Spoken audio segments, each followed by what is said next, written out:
We look like the Backstreet Boys or something. We look like a boy band. I think so. Am I the dancer? I think my dad's just in the background. They're like, wait, is that Bill Paxton in the background? No. Ignore. No. You're gonna be like the worst on Waldo. camera right now. Like, is that in the background? Yeah. Oh, that's real. That's happening right now. Oh, look, people are writing in. Oh, that's a Hey lot guys. of love. Oh yeah, people that's are writing. precious. Oh, Amber joined. Actually, right over there. Oh, good. Okay. Are we live now? Yes, yeah, we're live. All those little things mean people are watching it. What are those little pop-up things? I think that means those are people questions? watching. What are they saying? We can't read those. Oh, what? I gotta get my glasses. What, you can't read those little dots? I can't. No, I can see the little dot. I think those are hearts. People are writing in. Those What an are hearts. awesome episode. Hope you guys are happy for making me cry. Hey. Hello, friends. Hello. Hi, Kate. Is that Kate? You guys are so loud. Oh, can we turn the volume down, please? yeah. Damn! No, I'm sorry. Oh, man. Hello. We can see you. Good. Ask me a question. All right, so we just get into the questions? Yeah, Get the let's questions. get in. All right, cool. Julianne. Oh no. Yeah, Downhill from here. What is it like to play the foster parent of a gay young person? How did you get into the mindset to play this role? Well, for me, it's the same as being the foster mother of a straight child. That is not important to me. It's not important to Helen. It was more the idea of him keeping a secret from her and not about his sexuality. Gil, how about you? Well, I mean, I think Gabe's character is always kind of trying to come from love and understanding and giving Philip the space to feel comfortable and at the same time know that he has somebody there to talk to if he wants or needs it. And for me, having a gay foster child, it was just, you know. All right, so I'll stop. I was like, go ahead. Clowning. Don't tell him too much about season 2. You silly. This question's for anyone. What is it like to see yourself on TV? Matt? You want me to go? Yes. It's precious. It's I mean, you know, it's as an actor, I mean, starting off, like, it's a little bit, you know, weird and awkward, and I think for myself, I just had to kind of watch myself quite a bit, kind of like game footage. I played sports growing up my whole life, so when you watch yourself, you know, whatever sport you're playing, you learn from the mistakes you made, the decisions you made, different things like that. So for me, I kind of had the approach of watching it as game footage when I first started acting, and then I just kind of learned how to appreciate the work that I did. Yeah, and when you're that pretty, you're gonna love watching yourself on TV. You better stop yourself. I know that's right. Gosh darn adorable, man. Hey, Gil, what's it been like for you watching Yeah, yourself what about you, on Gil? Eyewitness? What's that been like? Digging it. I haven't. Oh, you heard it here first, yeah. Yeah. But I like watching you guys watch it. Yeah. When we're watching the episodes, he sits like outside and kind of just creeps on us while we're all enjoying it. I'm not creeping. I'm just I'm chilling. just staring. Yeah. These three right here are like pros. They've been on TV and movies their whole lives. James and I Whole like, lives. It's Yeah. whole lives. Yeah. Well, James and I, it's new for us. It's so weird. Like it's kind of surreal to see our faces on the screen and all these moments that we captured when it just felt so intimate, and then to see it like on TV and everyone else is experiencing it too. That to me feels kind of odd. It's strange that everyone gets to witness these really like sacred moments that we have with each other. Yeah, definitely. It's surreal. I had a really hard time with the concept of watching myself at first, but I'm just trying to get over it. And like Matt said, it's kind of like I can see what I can improve on as well, and so I learned from watching myself. But it's hard though. It's kind of difficult. It's terrible. Yeah, it's really hard. Actually, it's terrible to see yourself on camera. Yeah. Yeah. What is your favorite memory of filming the first season? The love, Yeah. the family that we built. Mm-hmm. Yeah, I would say my favorite memory, like I think, well, I don't know if Matt was there, but if you were there at the time, you would have. I was doing my hair. I was doing my hair. I was in the bathroom doing my He was hair. there too. Are you gonna do the golf course? No. No. I was gonna say to the golf course. there was Matt one- wasn't there we, either. we were all saying. Oh. Again, I was doing my hair. All right. No, But Matt, you were doing like 6 other shows at the same time, Yeah, right? yeah. So, you know. Yeah. I was working. No, we were all staying at this hotel in Canada, and it was really cold when we all got there. But we were staying on this lake, and one morning we all decided that we were gonna jump into the freezing cold water together, and we did it. We kind of all took each other's hands. Except and for jumped Warren. Warren filmed it. Warren He wouldn't watched. come down. Warren didn't even play I would with have been the right idea there of with jumping Warren. in. I would have been. He's like, He's not as much of a killer as Yeah. he comes across. Yeah. Warren's actually hilarious. He was Stone- like sipping his like He's coffee. Stone like, Cold Grandpa. Yeah. That's what he is. That's, Yeah. I'm not gonna lie though, I would have been right I there. called with him Warren. I would have Wardo. holding the towels, giving y'all. I'm half black. We don't do that. So I'm just gonna hand you Yeah. the towels. No, Rookie, your dog Rookie Rookie would have will jumped be in in the with water y'all. with us. Yeah, Rookie would have jumped in. Yeah. Okay, we have a question from Jared on Facebook. He says, I'm currently a comm student at Washington State University majoring in TV production and work for a student TV organization. I'd like to know, what is the best part on being on a real TV set and what's the worst part? Well, you know, I'd say the best part is probably we're experiencing it right now, which is this extension of like you go into something with you know, the best of hopes, and you have an amazing time.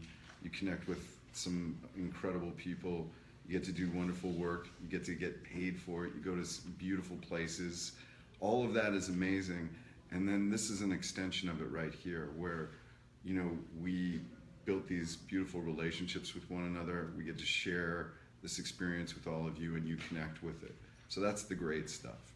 You know, the stuff that sucks is like any job. You know, you have challenges that make you have, you know, They don't put cream in your coffee, and you get real angry. Your It's coffee. awesome. I said cream! We on episode 4 now. Yo, 4:15 wake up calls Yeah. in the van. yeah. Being outside in the cold for long hours. But pretending that Or it's in the not heat cold. with polyester, yeah. Black flies, black fly. mosquitoes. You know what? Oh, you guys, that scene you just watched with Rose at you know, by the lake, I got bitten alive. Yeah. That was shot right at the end of the day. That was There was kind of tough. Next mosquitoes, episode flies. is Black Fly, is the Black Fly episode, really. Yeah, Oh. truly. That's the In one where- Kelly's episodes, Yeah, we yeah, had yeah, some yeah. rough Yeah, yeah. moments Yeah. with the flies. Those Yeah. things took chunks out of our skin. It Yeah. was brutal. They Nasty. bite you through your pants. Yeah. Yeah. I think also one of the hardest parts is just as much as it's a blessing, it hurts every now and then is being away from home. You know, being away, like you guys have kids, you know what I mean? And sometimes, you know, we can see how hard it was to be away from your family, you know, your wife, your husband, you know, us being away from, you know, being settled, you know, wherever we are and not being able to see the family at times. That's why it's so important to have, you know, an extended family as your cast and crew and things like that. But sometimes that can be, you know, a little hard at times. Oh yeah. Ooh, see, look at that. Look at that. Nailed it. I listened to y'all. Listen, I felt Nailed you. That's it. why hugs was doubled those days. Nailed it. Hugs were doubled. So this is Philip's coming out party. Yeah. And so, you know, would be your one piece of advice you would give to Philip? It's one of the questions. Oh man. Oof. Follow that instinct. Piece of advice for Philip. I don't know. He doesn't need much advice, honestly. Philip really like has. The thing is, I think Philip was really comfortable with just being who he was before. He never really felt like he had to come out. Really, I think he's of that like post generation where like he didn't really ever cross his mind like, oh, I have to tell people, you know, that I'm gay. And then when he moves to this small town, he sees like, you know, people like Lucas or whatever, where they're so afraid of just being themselves and being open with themselves that it's important to speak out and speak up about like your representation and how you want people to, you know, perceive you. And yeah, so just I don't know. But Philip doesn't need advice. I think he should tell Helen what he saw in the cabin. That's my advice to him. I really think that we could Never we gonna could happen. move things along. I don't know. We could Never like, gonna We happen. could save some lives. No. It's just an idea. You have better Let's let more breakfasts. people die because Lucas is so irrational. Well, Miranda wants to know, what advice would you give to Lucas? Yeah. Me? Yeah. Oh man. I mean, he. Jesus. You know, gosh, that's such a hard one. You know, I think he, as the season goes on, he gets a lot of his. He learns a lot through Philip, and that's. He doesn't have anybody to give him advice. What would I give him personally? You know, I mean, come to your senses at some point. You know, before you hurt any more people. You know, it's so sad that it was tough to play a guy that is so conflicted and is so deeply has this internalized homophobia that I felt like a great responsibility with the role to portray that accurately. And sometimes when somebody's so scared of something, they will react in extremely irrational ways. I mean, that's why I've seen a lot of people. Why does he want to keep it such a secret and this and that? But it's not. It doesn't make any sense. It doesn't. That's why you have to be your true self. And Lucas will Embrace who you are. hopefully embrace who he is at some point. Actually, we got a question from Twitter. How did you research on internalized homophobia? Like, what did you do to prepare to play a character that had internalized homophobia? Yeah, He that's went a to good a lot question. of Trump rallies. I was lucky. I had a few friends that went through. They're older now and went through. One had this very parallel story where he was dating the captain of the football team, and they had a secret relationship. He had a girlfriend, the captain of the football team, and stuff. And that guy had. It didn't end so well for him. I mean, sometimes, you know, the tragedy is you can never escape that. But what was the question again? What kind of research you did? Oh, well, anyways, yeah, I spoke to my friends, watched a lot of documentaries. I also just did research on just, you know, everybody has secrets and things they're so afraid of, and I could use all kinds of things to bring it into that, to internalize like a deep-rooted fear. But, you know, anyways. Cool. Do any of you guys have personal experiences that impacted the way you approach your characters? Yeah, absolutely. I mean, I'm a dad, right? So, the thing about being a parent is, at least in my experience, is that each stage of your child's life, while you think you're getting a handle on it, they start changing and evolving, and you, or at least I, always feel like I'm about a half step behind.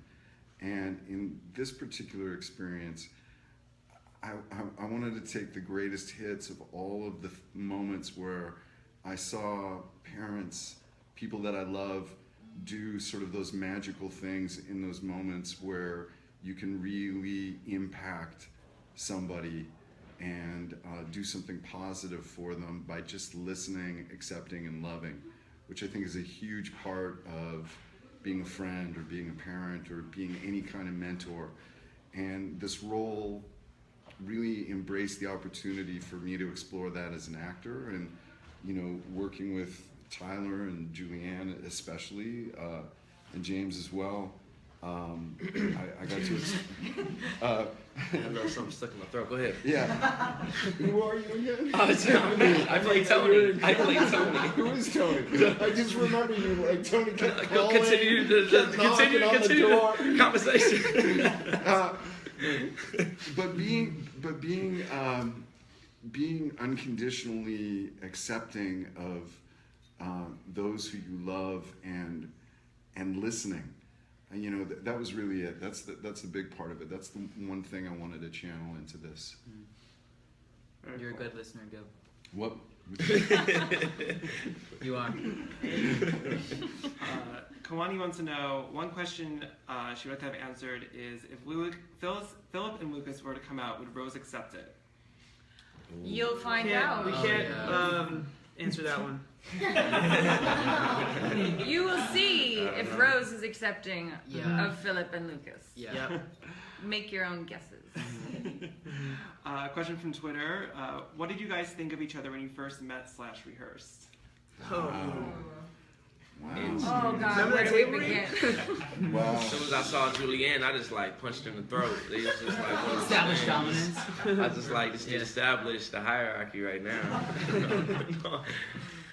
But I'll continue. The honest truth, for me, it was just instant love. The first person I met was actually James in Catherine's house. We went to Catherine Hardwick's to do our fitting, and I met James there, and he was just like, "Matt, what's up, man?" And we just loved each other through the hug in there. And then and then the second person was you, and I met you coming out of you were coming out of lunch. You were having lunch, walking out the door, and I was like, "Hey, I'm Matt. I'm playing Tony." You're like, "Hey, oh my God, I know. I don't have a throat to go high pitch right now." But right then and there, I was just like, "You are just a sweetheart. And I cannot wait to work with you." And Only a sweetheart.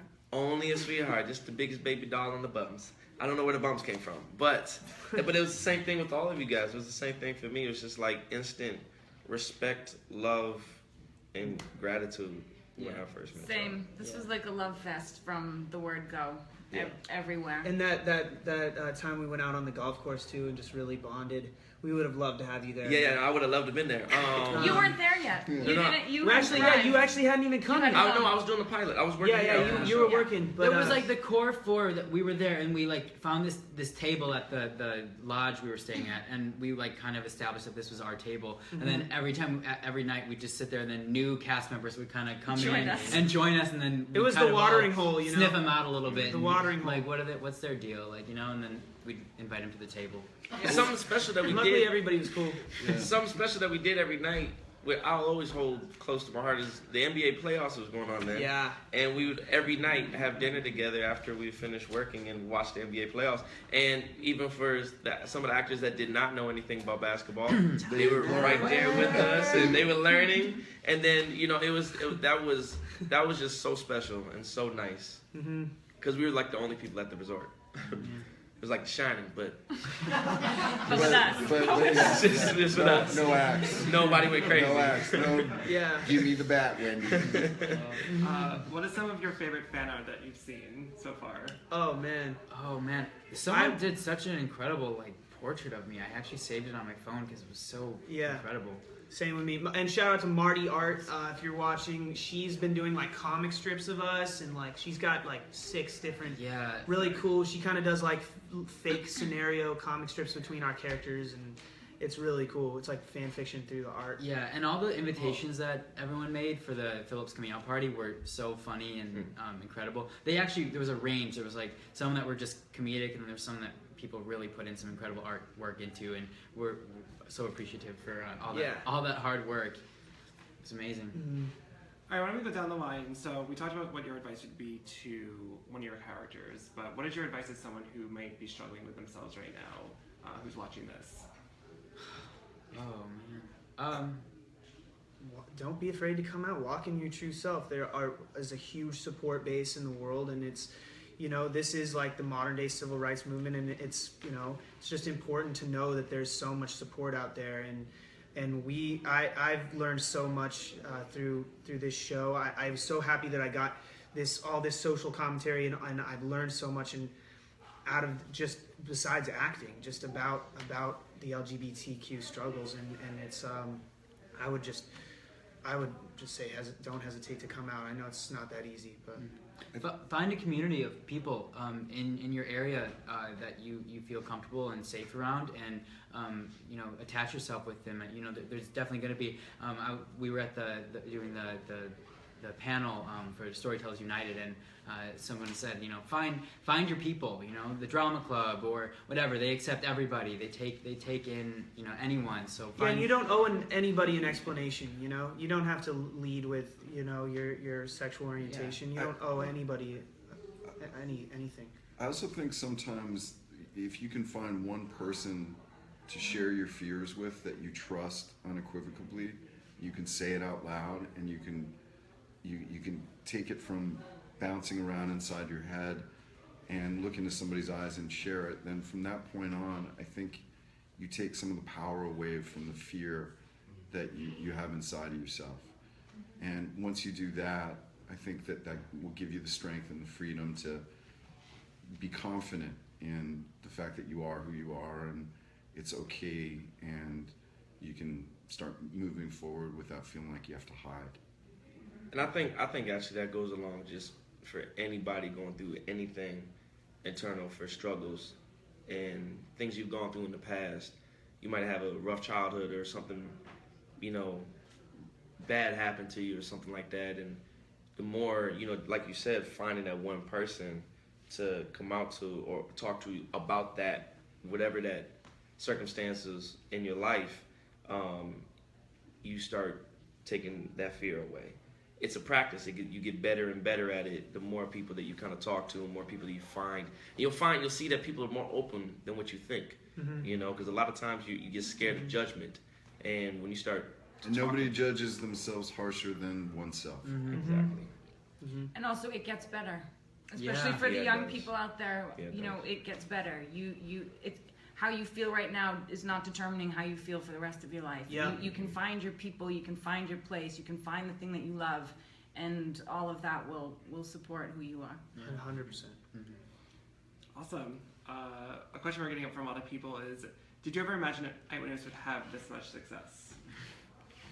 I mean, I'm looking for I that hope Emmy. it would. We're looking for those Emmy nominations, so bring them more. Yeah. I felt like it was a success after we shot it, because it felt incredible, and every day going to work and the work we were doing, I felt successful just with that. But the fact that people are attaching themselves to it and really loving the show is the cherry on top of all the hard work that we put into it. And yeah, I had a hunch it was going to be. Sorry.